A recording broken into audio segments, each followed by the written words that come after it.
ও মাগো মাগো কথায় কথায় লুটিয়ে পড়েন এই বাড়ির বড় ভাই। পান থেকে চুন্না কষতেই মাটিতে পড়তে দেরি নাই। দর্শক, বিস্তারিত জানতে চাইবো এই বাড়ির বড় ভাইয়ের সাথে। ভাই একটু উঠেন, উঠেন ভাই, উঠেন শুনেন। হ্যালো ভাই, আমরা আসছি আপনার বাড়িতে এই বিস্তারিতটাই জানার জন্য। আপনি কথায় কথায় মাটিতে লুটিয়ে পড়েন, এর কারণটা কি? ভাই আমি কথায় কথায় পড়ি না রে ভাই, আমার ফেলাইবের বাধ্য করে ভাই। আমি মাটিতে পড়বে চাই না, মাটি আমার টাই নিলে কিসের জন্য টাই নিলে, মাটি আমাকে আপন মনে করে আর সবাই আমাকে পর মনে করে ভাই।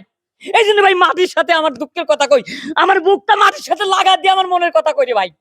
বোর সাথে কথা কই পারি না ভাই, যদি কই এক গ্লাস পানি এনে দাও ভাই, বউ কয় হাত পাও নাই, বই এনে খাবি পারো না।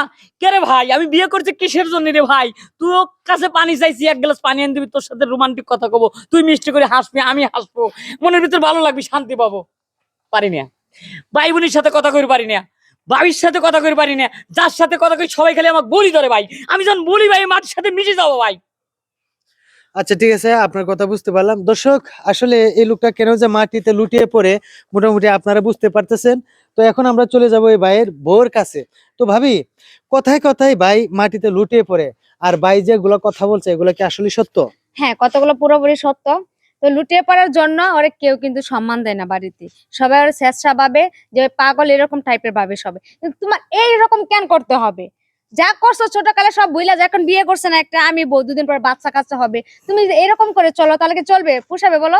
এই যে বাড়িতে বড় ভাই, ছোট ভাই আছে, মেজো ভাই আছে, ওদের সামনে তুমি এমন করে, তোমার সম্মানটা কি থাকবে? আমি এত করে বুঝাই, শোনে না, যেহেতু শোনে না আমি ওর কথা শুনি না। তাও আমার দোষ দিতেছে, বউ আমাকে ষড়যন্ত্র শুরু করতে। কিসের জন্য?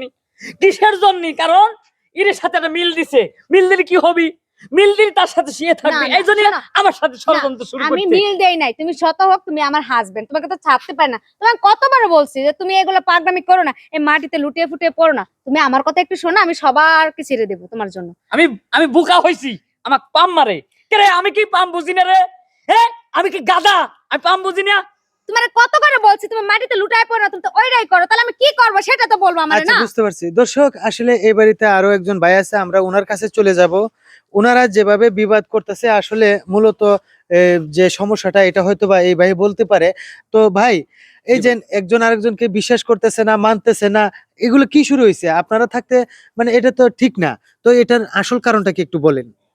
ভাই কি কইয়াম, বালা কথা দিছি কই, তে হি মনে করে উল্টা কই দিছি। ভাই বালা আছস, হি মনে হচ্ছে তারা বহা দিছি আমি। এটা কি কথা হইলো? হ্যাঁ, বউ কি তার বিপক্ষে আছে? আমার বউ কি আমার খারাপ চাইবো? না না না না। হ্যাঁ, ভাই কি খারাপ চাইবো? না না না না। তো এর সমস্যাটা কিতা? তো সমস্যাটা কিতা ভাই কত? না, আমার কোনো হ্যাঁ? সমস্যা নাই, হ্যাঁ, আমার কোনো সমস্যা নাই। তুমি তে- তে- ভালো হয়ে যাও, তুমি মাটিতে লুটপাট কম খাও, কথাটা সবার কথা। কিসের জন্য? কিসের জন্য তুমি মাটিতে যাবা কিসের জন্য, আমাকে এটা বুঝাও। আরে ভাই মাটির মান দেখে লাগে থাকবো। কিসের জন্য দেই? হুম? কিসের জন্য দেই? এইটা বাঙ্গাও। তো দর্শক, এটা আসলে সামনে আমরা আসছে। যতটুকু বুঝতে পারতেছি যে এখানে কাজের চেয়ে তর্ক বেশি হচ্ছে আর কি। তো যাই হোক, পরিবারের একজন মানুষ কম বুঝে আর একজন মানুষ বেশি বুঝে, এটাই স্বাভাবিক। যে কম বুঝে তাকে বুঝেই কিন্তু যে কোনো কাজ করতে হয়। তো ঠিক এরকমই এই পরিবারে একটা বিশৃঙ্খলা সৃষ্টি হয়ে গেছে, কেউ কাউকে না মেনে। তো আশা করি আপনারা এই ভিডিওতে একটা মানে জ্ঞান অর্জন করতে পারতেছেন।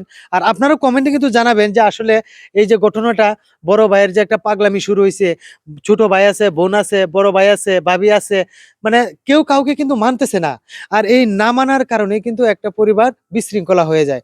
তো দর্শক, আমাদের এই ভিডিওটা যদি আপনাদের কাছে ভালো লেগে থাকে, তাহলে অবশ্যই লাইক, কমেন্ট, শেয়ার করে পাশে থাকবেন। ধন্যবাদ সবাইকে।